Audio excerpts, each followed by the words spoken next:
साथियों नमस्कार। बीपीएससी प्रधान शिक्षक यूट्यूब चैनल में आपका स्वागत है।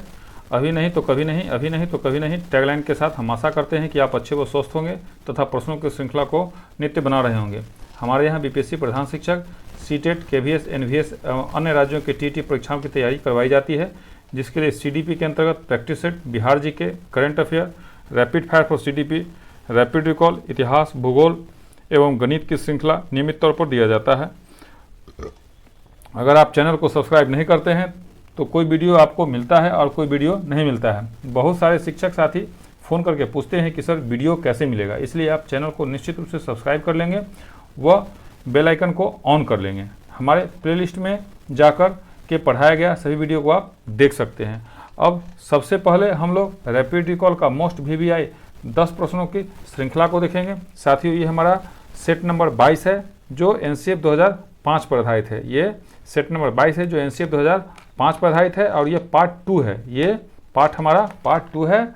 तो ये पार्ट 2 है। पार्ट 1 आप निश्चित रूप से बनाए होंगे। अगर पार्ट 1 नहीं बनाए हैं तो आप निश्चित रूप से बना लेंगे। ये सभी क्वेश्चन बहुत ही इम्पोर्टेंट है, इसलिए आप जो है इन सारे क्वेश्चन को गंभीरता से देखेंगे। अब हम लोग मोस्ट VVI रैपिड रिकॉल का जो 10 प्रश्नों की श्रृंखला है उसको देखेंगे।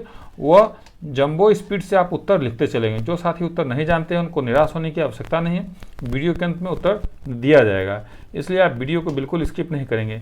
किसी तरह की जानकारी के लिए आप 9973115257 अर्थात 99,731 15,257, 8581071208 अर्थात 8581071208 पर आप व्हाट्सएप के माध्यम से संपर्क कर सकते हैं या यूट्यूब के कमेंट बॉक्स में आप कमेंट कर सकते हैं। आपको निश्चित रूप से जवाब दिया जाएगा। तो रैपिड रिकॉल के सीरीज के साथ हम लोग आते हैं। रैपिड रिकॉल का जो प्रथम है पढ़े वही जो परीक्षा के अंतर्गत जो प्रथम क्वेश्चन है, राष्ट्रीय साक्षरता मिशन की शुरुआत किस वर्ष की गई थी। दूसरा, NEP 2020 में कौन सी भाषा को कक्षा 5 तक खत्म कर दिया गया था। तीसरा, सर्व शिक्षा अभियान किस वर्ष शुरू किया गया था। चौथा, बालक मुख्य रंगों की पहचान कितने वर्ष में करना शुरू करता है। पांचवा, मनोविज्ञान शिक्षा का आधारभूत विज्ञान है, यह किसने कहा। छठा, कार्ल सी गैरिसन ने किस विधि का अध्ययन किया। सातवां, संक्रियात्मक अवस्था है। आठवां, मैकडूगल के अनुसार मूल प्रवृत्ति जिज्ञासा का संबंध कौन से संवेग से है। नौवां, खिलौनों की आयु कही जाती है। 10वां, बालकों की सोच अमूर्तता की अपेक्षा मूर्त अनुभवों में प्रत्ययों से होती है, यह अवस्था है। अब साथियों हम लोग NCF 2005 का जो पार्ट 2 है उस पर आते हैं। ये पढ़े वही जो परीक्षा में आए जो हमारा टैगलाइन है उसके अंतर्गत NCF 2005 राष्ट्रीय पाठ्यक्रम ढांचा 2005 22 भाषाओं में अनुवादित किया गया है और इसने 17 राज्यों के पाठ्यक्रम को प्रभावित किया है। NCF 2005 की 5 मार्गदर्शक सिद्धांत निम्न है। पहला, ज्ञान को विद्यालय के बाहरी जीवन से जोड़ना। दूसरा, पढ़ाई रटन प्रणाली से मुक्त हो। तीसरा, पाठचर्या का इस तरह का समर्थन होगी वह बच्चों को चहुमुखी विकास मुहैया कराए। चौथा, परीक्षा को अपेक्षाकृत अधिक लचीला बनाना और कक्षा को गतिविधियों से जोड़ना। पाँचवा, एक ऐसी अधिभावी पहचान का विकास जिससे प्रजातांत्रिक राज्य व्यवस्था के अंतर्गत राष्ट्रीय चिंताएं समाहित हो। अब टॉप MCQ फॉर NCF 2005। तो सभी क्वेश्चन बहुत महत्वपूर्ण हैं, इसलिए सभी क्वेश्चन को आप गंभीरता से देखेंगे। पहला, NCF 2005 की राष्ट्रीय संचालन समिति के अध्यक्ष कौन थे। A, professor Yashpal. B, Shri Gopal Guru. C, doctor DS Kothari. D, professor Krishnakanti. E, उपयुक्त में से कोई नहीं, उपयुक्त में एक से अधिक। तो निश्चित रूप से आपने सही बनाया है, A, प्रोफेसर यशपाल। साथियों हम प्रत्येक दिन 24 घंटा पहले क्वेश्चन जारी करते हैं। तो मेरा जो ग्रुप बना हुआ है व्हाट्सएप ग्रुप, अगर व्हाट्सएप ग्रुप से आप जुड़ना चाहते हैं तो हमको आप अपना जिला का नाम और आप अपना नाम लिखकर सेंड करेंगे तो आपको व्हाट्सएप ग्रुप में जोड़ दिया जाएगा। जुड़ने से ये फ़ायदा होगा कि पहले आपको क्वेश्चन मिलेगा, आप उस क्वेश्चन को बनाएंगे और फिर उसके 24 घंटे के बाद आंसर जारी किया जाता है। तो आप उस आंसर से और उन डिटेल से आपको फ़ायदा होगा। तो दूसरा, NCF 2005 में कला शिक्षा को सम्मिलित करने का उद्देश्य निम्नलिखित में से कौन सा है। A, सांस्कृतिक विरासत की सराहना। B, तार्किक चिंतन में वृद्धि। C, वैज्ञानिक दृष्टिकोण का विकास। D, ऐतिहासिक जगहों का परिभ्रमण। E, उपयुक्त में से कोई नहीं, उपयुक्त में एक से अधिक। तो दूसरा का उत्तर है A, सांस्कृतिक विरासत की सराहना। अर्थात NCF 2005 में कला शिक्षा को सम्मिलित करने का उद्देश्य सांस्कृतिक विरासत की सराहना से है। तीसरा, एक बालक को वस्तुओं को देखने में कुछ समस्या है, उसका दाखिला एनसीएफ 2005 के आधार पर किस विद्यालय में होना चाहिए? ए समावेशी विद्यालय, बी नियमित विद्यालय, सी विशिष्ट विद्यालय, डी एकीकृत विद्यालय, ई उपयुक्त में से कोई नहीं, उपयुक्त में से एक से अधिक। तो साथियों इसका उत्तर है ए समावेशी विद्यालय। साथियों ये हमारा बहुत ही इंपॉर्टेंट क्वेश्चन है, इसको आपको टिक आउट कर लेंगे, निश्चित रूप से टिक आउट कर लेंगे। अर्थात एक बालक को वस्तुओं को देखने में कुछ समस्या है, उसका दाखिला एनसीएफ 2005 के आधार पर समावेशी विद्यालय में होना चाहिए। 4 नंबर, एनसीएफ 2005 निम्न में किसके द्वारा विकसित की गई थी? ए यूजीसी, बी एनसीटीई, सी सीबीएसई, डी एनसीईआरटी, ई उपयुक्त में से कोई नहीं, उपयुक्त में एक से अधिक। तो इसका उत्तर है डी एनसीईआरटी, अर्थात एनसीएफ 2005 एनसीईआरटी द्वारा विकसित की गई थी। अब 5वां नंबर, एनसीएफ 2005 का मुख्य सूत्र शिक्षा बिना बोझ के कब आया? तो ए 1993, बी 1992, सी 1986, डी 2000, ई उपयुक्त में से कोई नहीं, उपयुक्त में एक से अधिक। तो इसका उत्तर है 1993, अर्थात एनसीएफ 2005 का मुख्य सूत्र शिक्षा बिना बोझ के 2005 में आया। अब 6 नंबर, एनसीएफ 2005 के अनुसार कौन सा आधार उत्कृष्ट गणितीय शिक्षा के दृष्टिकोण को प्रदर्शित करता है? ए उच्च गुणवत्तापूर्ण गणितीय शिक्षा वह है जिसमें कोई विद्यार्थी अनुत्तीर्ण न हो, बी गणित की शिक्षा विद्यार्थियों को विभिन्न कैरियर के विकल्प मुहैया करवाए, सी सभी विद्यार्थी गणित सीख सके और सभी विद्यार्थियों को गणित सीखने की जरूरत है, डी ओलंपियाड और प्रतियोगी परीक्षाओं में सफलता उत्कृष्ट गणितीय शिक्षा का सूचक है, ई उपयुक्त में से कोई नहीं, उपयुक्त में एक से अधिक। तो इसका उत्तर है सी सभी विद्यार्थी गणित सीख सके और सभी विद्यार्थियों को गणित सीखने की जरूरत है। अर्थात एनसीएफ 2005 के अनुसार कौन सा आधार उत्कृष्ट गणितीय शिक्षा के दृष्टिकोण को प्रदर्शित करता है? तो सभी विद्यार्थी गणित सीख सके और सभी विद्यार्थी को गणित सीखने की जरूरत है। साथियों सभी क्वेश्चन 5 ऑप्शन के साथ दिया जा रहा है। यूट्यूब पर ऐसा 5 ऑप्शन वाला आपको एक भी यूट्यूब चैनल नहीं मिलेगा, इसलिए आप प्रत्येक श्रृंखला को बहुत ही गंभीरता से देखेंगे और सारे क्वेश्चनों को आप प्रत्येक दिन प्रैक्टिस जरूर करेंगे। नहीं प्रैक्टिस हो सके तो वीडियो को आप खोल के सुन भी लेंगे, वो भी आपको फायदा करेगा। 7 नंबर, एनसीएफ 2005 के अनुसार स्कूलों में गणित पढ़ाने का संकीर्ण उद्देश्य क्या है? ए बीजगणित सिखाना, बी गणना और माप को पढ़ाना, सी रैखिक बीजगणित से संबंधित दैनिक जीवन की समस्याओं को पढ़ाना, डी संख्या संबंधी कौशल विकसित करना, ए उपयुक्त में से कोई नहीं, उपयुक्त में एक से अधिक। तो इसका साथियों उत्तर है डी संख्या संबंधी कौशल विकसित करना। ये भी साथियों इंपॉर्टेंट क्वेश्चन है, इसको आप लोग टिक आउट कर लेंगे।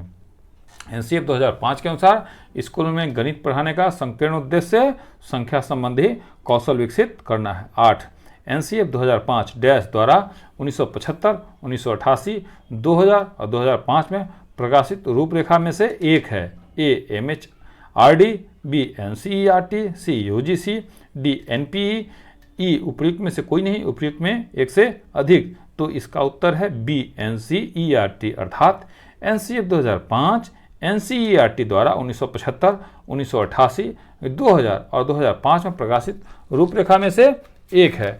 अब 9 नंबर, एनसीएफ 2005 के मुताबिक त्रुटियों पर ध्यान देना महत्वपूर्ण है क्योंकि वे ए छात्रों को डांटने का अवसर प्रदान करती है, बी विद्यालय से छात्रों को हटाने का अवसर प्रदान करती है, सी छात्रों को धीमे शिक्षार्थियों के रूप में अंकित करने में सहायता करती है, डी बच्चे की सोच की पहचान करने का अवसर प्रदान करती है। ये उपयुक्त में से कोई नहीं, उपयुक्त में एक से अधिक। तो 9 नंबर का उत्तर है डी बच्चे की सोच की पहचान करने का अवसर प्रदान करती है। अर्थात एनसीएफ 2005 के मुताबिक त्रुटियों पर ध्यान देना महत्वपूर्ण है क्योंकि वे बच्चों की सोच की पहचान करने का अवसर प्रदान करती है। 10, एनसीएफ 2005 के अनुसार गणित शिक्षण का मुख्य उद्देश्य है? ए बालक के चिंतन का गणितीयकरण, बी शिक्षकों का प्रशिक्षण, सी कक्षा कक्ष अधिगम, डी गणित का विषय वस्तु, ई उपयुक्त में से कोई नहीं, उपयुक्त में एक से अधिक। तो साथियों 10 नंबर भी आपने सही बनाया होगा, बालक के चिंतन का गणितीकरण। 11 नंबर, पाठ्यक्रम विकास और सुधार में एनसीएफ का प्राथमिक लक्ष्य निम्नलिखित में से कौन सा है? ए बच्चों के लिए पाठ्यक्रम को समावेशी और सार्थक बनाना, बी बच्चों के समाजीकरण पर ध्यान केंद्रित करना, सी शिक्षक केंद्रित अधिगम, डी बच्चों को पाठ्यपुस्तकों के अनुरूप पढ़ाना, ई उपयुक्त में से कोई नहीं, उपयुक्त में एक से अधिक। तो इसका उत्तर है ए बच्चों के लिए पाठ्यक्रम को समावेशी और सार्थक बनाना। अर्थात पाठ्यक्रम विकास और सुधार में एनसीएफ का प्राथमिक लक्ष्य है बच्चों के लिए पाठ्यक्रम को समावेशी और सार्थक बनाना है। अब 12, वह विधि जो देखकर सीखने का सिद्धांत पर आधारित है। ए निरीक्षण विधि, बी संकेंद्रीय विधि, सी क्रियात्मक विधि, डी समाज मिति विधि, ई उपयुक्त में से कोई नहीं, उपयुक्त में से एक से अधिक। तो इसका उत्तर है ए निरीक्षण विधि, वह विधि जो देखकर सीखने के सिद्धांत पर आधारित है, निरीक्षण विधि। अब 13 सृजनात्मक उत्तरों के लिए आवश्यक है। ए मुक्त उत्तर वाले प्रश्न, बी एक अत्यंत अनुशासित कक्षा, सी प्रत्यक्ष शिक्षण एवं प्रत्यक्ष प्रश्न, डी विषय वस्तु पर आधारित प्रश्न, ई उपयुक्त में से कोई नहीं, उपयुक्त में एक से अधिक। तो इसका जो साथियों उत्तर है ए है मुक्त उत्तर वाले प्रश्न, अर्थात सृजनात्मक उत्तरों के लिए आवश्यक है मुक्त उत्तर वाले प्रश्न। 14 शिक्षण में पढ़ाते समय सबसे पहले क्या बनाया जाता है। ए वार्षिक योजना, बी इकाई योजना, सी दैनिक पाठ्य योजना, डी प्रतिमान, ई उपयुक्त में से कोई नहीं, उपयुक्त में से एक से अधिक। तो इसका उत्तर है बी इकाई योजना। साथ ही ये क्वेश्चन भी बहुत भी आई है, इसको आप लोग निश्चित रूप से टिक आउट कर लेंगे।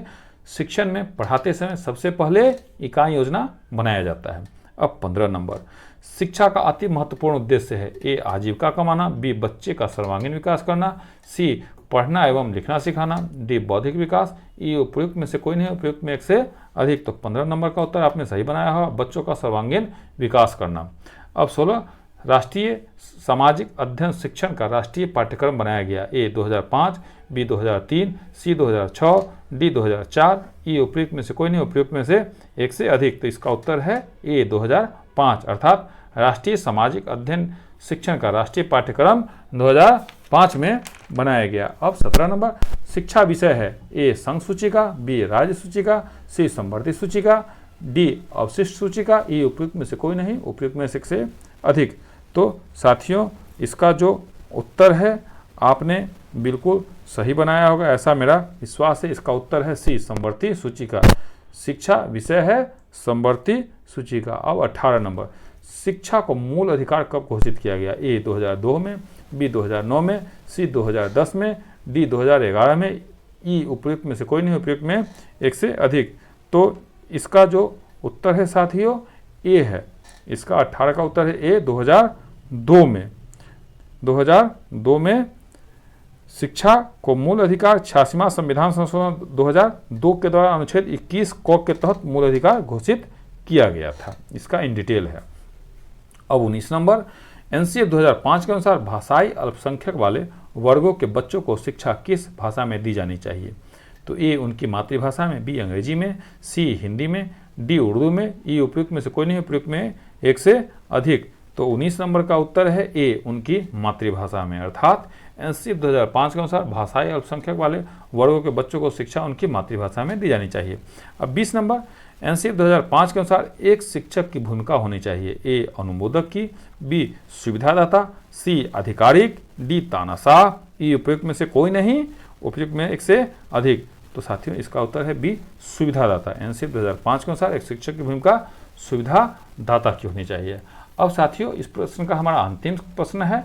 एनसीएफ 2005 में उल्लिखित गणित का लंबा आकार संबंधित है। ए चुनौतीपूर्ण समस्याओं का समाधान, बी मैथ से गेम बनाना, सी व्यवहारिक व क्रियाशील अनुभव प्रदान करना, डी एक अवधारणा पर दूसरी अवधारणा का निर्माण करना, ई उपयुक्त में से कोई नहीं, उपयुक्त में एक से अधिक। तो साथियों इस प्रश्न का उत्तर जानने के लिए आप हमारे अगला जो वीडियो है उसको आप देखेंगे तो इसका सही उत्तर क्या है आपको वहाँ बताया जाएगा। और जो सबसे पहले प्रतिभागी जो हमारे सेट नंबर 21 का जो प्रश्न था उसका जो उत्तर दिया है वो आपको पहले मैं प्रश्न बता दूं कि सेट नंबर 21 का जो मैंने प्रश्न पूछा था कि बोझ के बिना सीखना एक बुनियादी अवधारणा है जो डैश से संबंधित है। इस प्रश्न का सही जवाब एनसीएफ 2005 है।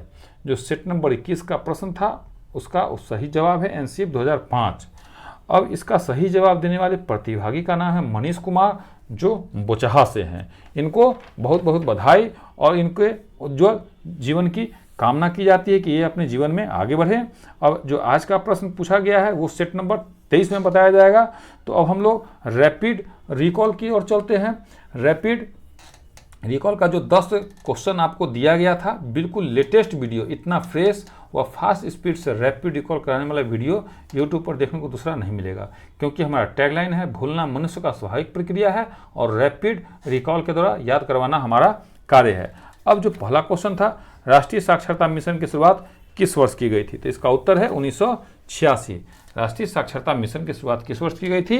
1986। दूसरा क्वेश्चन है NEP 2020 में कौन सी भाषा को कक्षा 5 तक खत्म कर दिया गया? तो इसका उत्तर है अंग्रेजी। NEP 2020 में कौन सी भाषा को कक्षा 5 तक खत्म कर दिया गया? तो अंग्रेजी को। अब तीसरा है सर्व शिक्षा अभियान किस वर्ष शुरू किया गया था? तो इसका उत्तर है 2001। सर्व शिक्षा अभियान 2001 में शुरू किया गया था। चौथा, बालक मुख्य रंगों की पहचान कितने वर्ष में करना शुरू करता है? तो इसका उत्तर है 5 वर्ष। बालक मुख्य रंगों की पहचान 5 वर्ष में करना शुरू कर देता है। पाँचवा, मनोविज्ञान शिक्षा का आधारभूत विज्ञान है, यह किसने कहा? तो स्किनर ने। मनोविज्ञान शिक्षा का आधारभूत विज्ञान है, यह स्किनर ने कहा। अब छठा प्रश्न है कार्ल सी गैरिसन ने किस विधि का अध्ययन किया? तो इसका उत्तर है लंबात्मक। कार्ल सी गैरिसन ने किस विधि का अध्ययन किया? तो इसका उत्तर है लंबात्मक विधि। सातवां, संक्रियात्मक अवस्था है, तो इसका उत्तर है 7 से 11 वर्ष। संक्रियात्मक अवस्था है 7 से 11 वर्ष। यह क्वेश्चन बहुत ही VVI है, इसको आप लोग टिक आउट निश्चित रूप से कर लेंगे। अब जो हमारा 8वां प्रश्न है, मैकडूगल के अनुसार मूल प्रवृत्ति जिज्ञासा का संबंध कौन से संवेग से है? तो आश्चर्य। इसका उत्तर है आश्चर्य। मैकडूगल के अनुसार मूल प्रवृत्ति जिज्ञासा का संबंध कौन से संवेग से है? तो आश्चर्य। अब 9वां, खिलौनों की आयु कहा जाता है। खिलौनों की आयु पूर्व बाल्यावस्था को कहा जाता है। खिलौनों की आयु पूर्व बाल्यावस्था को कहा जाता है। अब अंतिम प्रश्न, बालकों की सोच अमूर्तता की अपेक्षा मूर्त अनुभव एवं प्रत्ययों से होती है, यह अवस्था है? तो 7 से 12 वर्ष। यह अवस्था है 7 से 12 वर्ष। ये भी साथियों बहुत ही इंपॉर्टेंट क्वेश्चन है। अब साथियों, अगर ये सेट आपको अच्छा लगा हो, आपको लगे कि आप इस सेट को पढ़ने के बाद, इस वीडियो को देखने के बाद आपको किसी भी तरह के शिक्षा से संबंधित CDP का जो प्रश्न आएगा आप उसको सॉल्व कर सकते हैं, तो आप अपने अन्य मित्रों को इस वीडियो को निश्चित रूप से शेयर करेंगे और वीडियो को सब्सक्राइब कर लेंगे। वीडियो को सब्सक्राइब करने से आपको, चैनल को सब्सक्राइब करने से आपको ये फायदा होगा कि जो नया नया वीडियो प्रत्येक दिन हम जारी करते हैं तो आपको वो नया वीडियो मिलेगा और बेल आइकन को निश्चित रूप से आप ऑन कर लेंगे। इन्हीं चंद शब्दों के साथ जय हिंद, जय भारत।